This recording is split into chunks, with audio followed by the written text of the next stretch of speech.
Assalamualaikum warahmatullahi wabarakatuh. Semangat pagi adik-adik semua. Alhamdulillah pada kesempatan kali ini, pada lanjutan pertemuan keempat materi sejarah budaya Islam, masih dengan bab pertama yaitu kemajuan, peradaban dan kebudayaan dinasti Abbasiyah bidang seni dan sastra. Sebelumnya kita sudah bahas tentang perkembangan keilmuan, tentang politik dan militer, tentang ekonomi. Sekarang kita lanjutkan di bidang seni dan sastra. Tapi terlebih dahulu, alangkah baiknya saya perkenalkan diri saya terlebih dahulu karena ini adalah pertemuan perdana untuk saya. Perkenalkan, nama saya Muhammad Aswaryanas, boleh dipanggil Aswar, asal dari Pangkajeneng Kepulauan.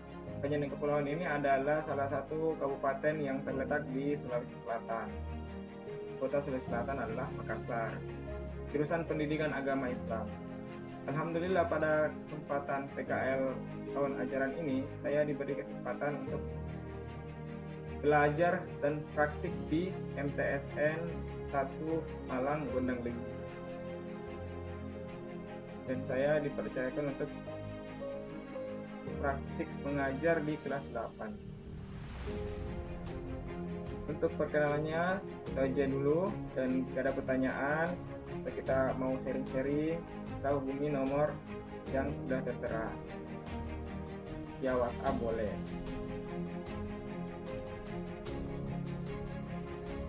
Gimana adik-adik semua, sudah siap mengikuti pembelajaran? Semoga adik-adik bisa senang mengikuti pembelajaran. Dan jangan lupa untuk sarapan dulu terlebih dahulu agar bisa fokus mengikuti pembelajaran. Tetap semangat, tetap mengikuti pembelajaran ini. Semoga adik-adik semua bisa mendapatkan manfaat ketika mengikuti pembelajaran pada hari ini.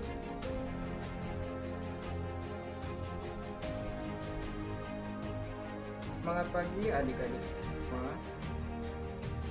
Ini kita sudah membahas pada pertemuan sebelumnya, sudah membahas tentang kemajuan peradaban dan kebudayaan pada masa dinasti Abbasiyah yang meliputi pengembangan ilmu pengetahuan, ketertiban administrasi pemerintahan, politik dan militer, ekonomi yang meliputi perdagangan, perindustrian dan pertanian. Selanjutnya kita bahas pembahasan selanjutnya, yaitu dengan materi kemajuan peradaban dan kebudayaan pada masa dinasti Abbasiyah bidang seni dan sastra.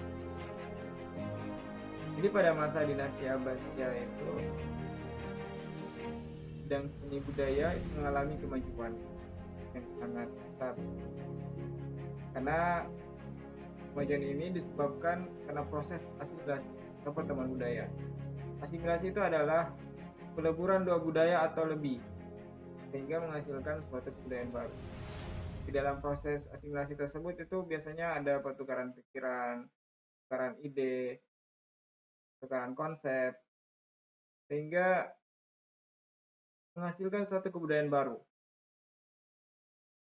Apalagi setelah kegiatan penerjemahan berbagai macam buku dari Yunani, India, Bizantium, dan Persia diterjemahkan ke dalam bahasa Arab.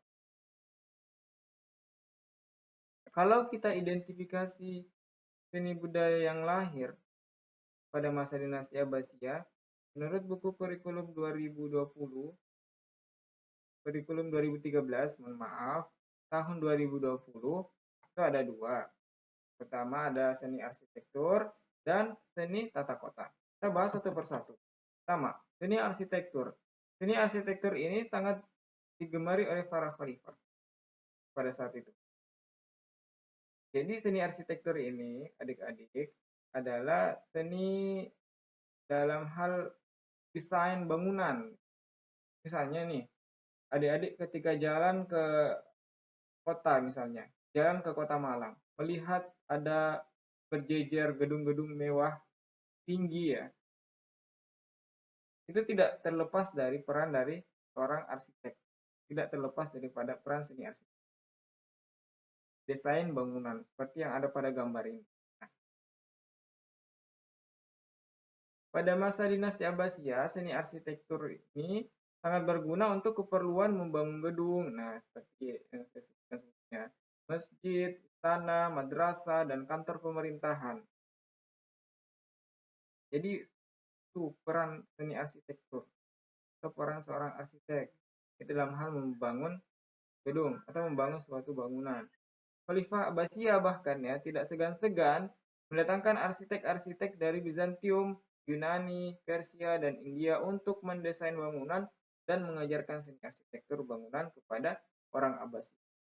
Pada Khalifah Abbasiyah pada saat itu bahkan tidak segan-segan ya mengundang arsitek-arsitek yang menghasilkan bangunan-bangunan yang sangat mudah.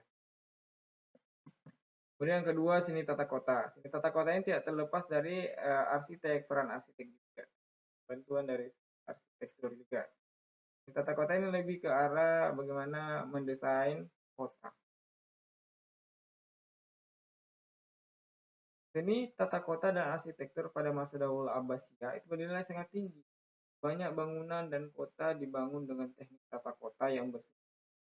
Di antara contohnya kota-kota itu adalah kota Baghdad, seperti yang digambar ini. Nah, jadi Baghdad ini dibangun pada tahun 763 Masehi pada masa pemerintahan Khalifah Abu Ja'far al-Mansur.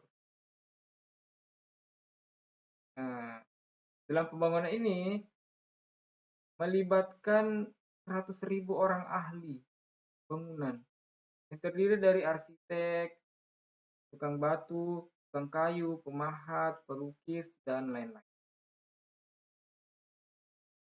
Kota Baghdad ini berbentuk bundar sehingga disebut sebagai kota Al-Mudawwarah.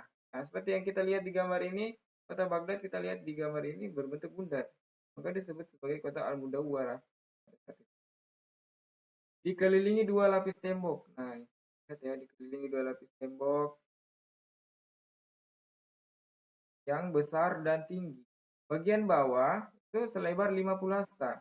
Hasta itu sekitar satu jengkal. Kalau 50 hasta itu sekitar, kalau dihitung dalam meter itu sekitar 22 meter. Dan bagian atas itu 20 hasta. Bagian atasnya 20 hasta, tingginya 90 kaki atau 27,5 meter. Itu di luar tembok dibangun parit dalam. Yang berfungsi ganda sebagai saluran air. Nah, kita lihat nih.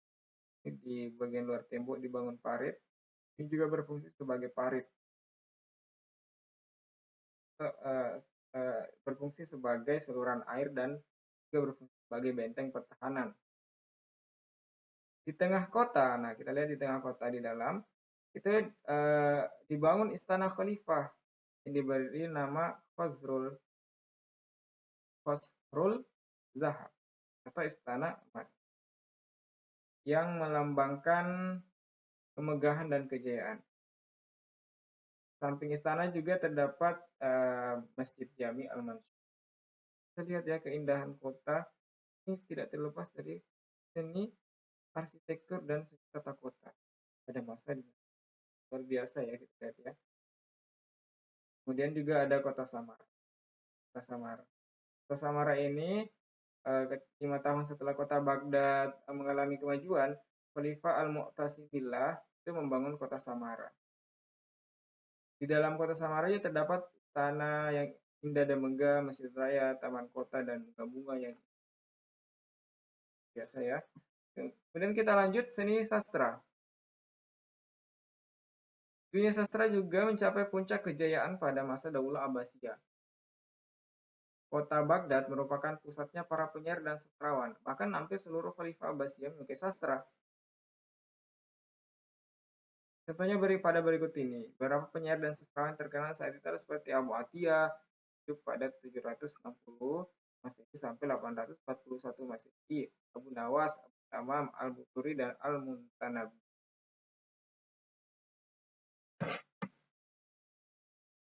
Nah, demikianlah sedikit penjelasan materi buat adik-adik simak, dan selanjutnya saya akan memberikan tes kepada adik-adik sekalian dalam bentuk esai.